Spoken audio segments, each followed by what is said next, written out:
The following program may contain violence, nudity, or other adult situations. It is intended for mature audiences. If you are a child, have a heart condition, or if this kind of thing bugs you, now is your chance to back out, without ruining it for everyone else. You have been warned. Thank you.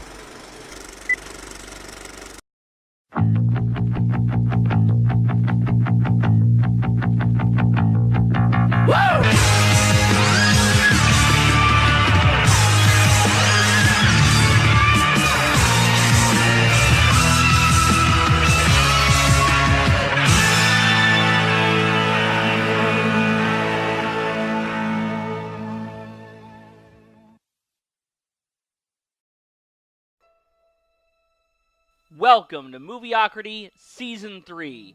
And while I have a chance, I just want to say thank you to everyone who has supported the show so far, on Facebook, Twitter, and with write-ups on other websites. The response has been great, and I really appreciate it. Now on to the newest episode. I've always wanted to do an episode that coincides with Valentine's Day. Yeah, it isn't a holiday everyone gets all worked up about, but, I mean, why not do a show? We've set MOVIOCRITY's season premieres for February, and I don't see any movies about killer presidents bopping our way. Yet. So, it's Valentine's Day time, and the first film I think about when I think about Valentine's Day is My Bloody Valentine. Now, I'm not being cute. This is the first film I think about, more than any romance or comedy out there. Maybe that's why I'm still single. Actually, there have been quite a few horror films centered around this Hallmark greeting card holiday, but the original My Bloody Valentine from 1981 still stands above them all. And maybe it's because it was a slasher film that was a little bit different than what the genre was typically serving up. Which is not to say it doesn't go by the typical model of the slasher film. First, we have a tragic backstory which could be a film in itself. Valentine Bluffs is a mining town, with most of the men working in the dark, dangerous coal mines every day. 20 years ago, on February 14th, two supervisors kicked off work early in order to get to the Valentine's Day dance. They left behind 5 miners who had no one to turn to when an explosion caused the mines to cave in. While everyone else danced, the miners fought for survival. 6 weeks later, they found one survivor, Harry Warden, who had survived in part by eating his 4 friends.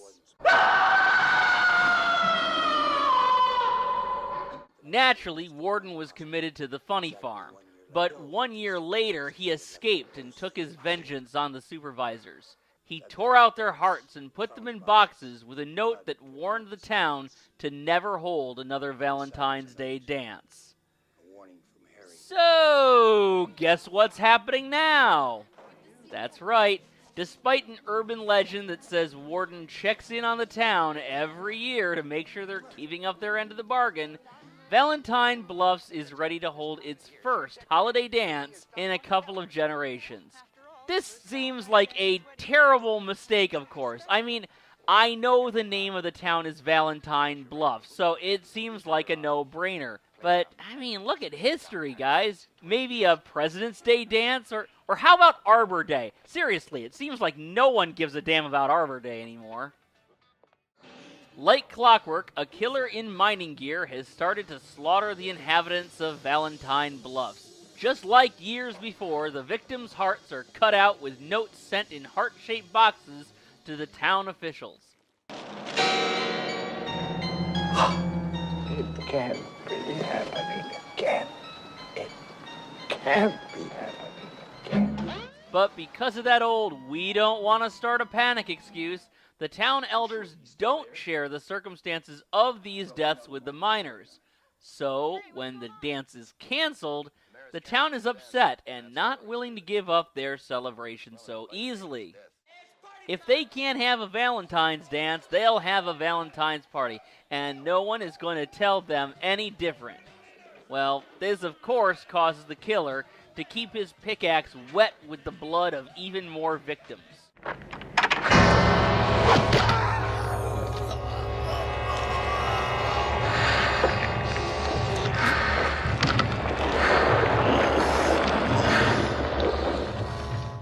But what makes the townsfolk so determined to have a party is also the thing that sets My Bloody Valentine apart from the Halloweens and Friday the 13ths of the era. The people that populate this film are not the vacant, pot and sex-obsessed teenagers of your typical slasher flick. They are adults, though they may often act as immature as their adolescent counterparts. They work dirty, grueling shifts every day. It's a tough existence they endure in order to support themselves and their families. So, when they blow off steam at the bar every night, well, that's something you can actually see in a lot of towns like this. And as for the dance, it's not just an excuse to sneak off and grope your date. The party offers an escape, one night that is set aside special, where they can shake off their worries and enjoy themselves. It's something that makes those grueling days in the mine worth it. And okay, dumb to have it on the one day a year you're told not to. But otherwise, I get it. And with the film being populated with adults, that brings in adult dilemmas. Local golden boy TJ Hanniger has recently returned to town. He abruptly left some time ago with the intention of making it big out west. But he didn't make it. We don't know exactly what happened, but TJ failed, and failed hard. He had to come back to the mine he thought he had seen the last of. Returning with his tail between his legs, he is doubly wounded to find out that his old girlfriend Sarah has taken up with one of his best friends. He acknowledges that it was selfish for him to expect her to wait for him, but it still stings, and this whole subplot is handled with surprising sophistication. The two friends stare daggers at each other and fight over Sarah, at least until we get this wonderful moment. She wants to come back with me. Bullshit, man. Why don't you both just back off? Yes! Finally! You tell him, sister. And sure, it doesn't last very long, but this is a great scene, and putting that in a movie from the early 1980s was like burning your bra in the early 1960s. There are a lot of clever touches that make My Bloody Valentine work, and yeah, there are some silly ones too. While blending in with a crowd at the mine might be a benefit, the killer shouldn't be as stealthy as he is here. After all, how good can you be at hiding when you're wearing a giant lamp on your head? This is, of course, forgivable. Hey, it's amazing the film is as great as it is. After all, this film was put into pre-production in August 1980 without any script, just the crackerjack title. The film was written, cast, shot, edited, and released within just 6 months in order to coincide with the Valentine's Day holiday. This sounds crazy to us today, where every film seems like it's in development for 2 to 3 years. But exploitation producers, even ones with big studio backers, used to rush out product all the time. Maybe not always as quickly as this one, but it wasn't unheard of. It wasn't easy, and the results weren't always what you'd get from a more leisurely production. But it worked. It's a fly-by-the-seat-of-your-pants aspect of filmmaking that doesn't happen in quite the same way anymore. The great paradox of studio slasher films was that they were attacked for their violence, and yet most of them were much more violent before censors had a go at them. My Bloody Valentine was one of the most brutalized films of the genre. Years later, all the graphic violence that had been cut out was discovered, and a massive online petition campaign went into effect. It worked, and the studio reinstated the violence as best they could. While there may be more crass slashers out there, the added footage makes My Bloody Valentine one gruesome display.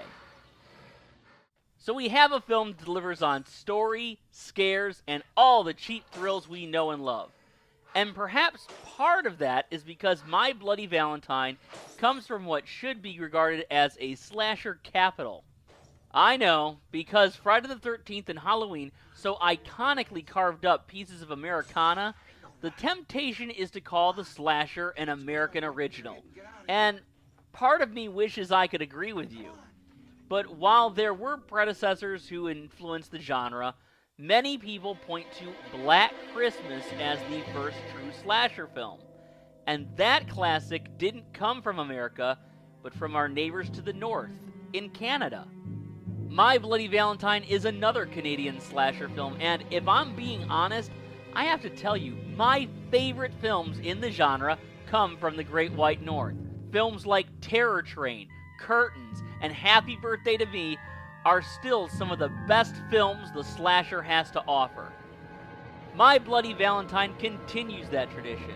It delivers a good story with solid characters and a suspenseful and blood-soaked ride.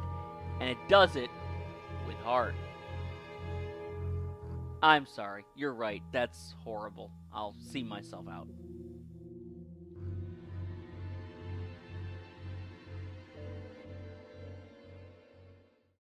Tonight, I'm going to the movies. Tonight, I'm gonna lay back and stare and let the pictures take me anywhere. Tonight, it's gonna be adventure. Tonight, I'm gonna play the leading part.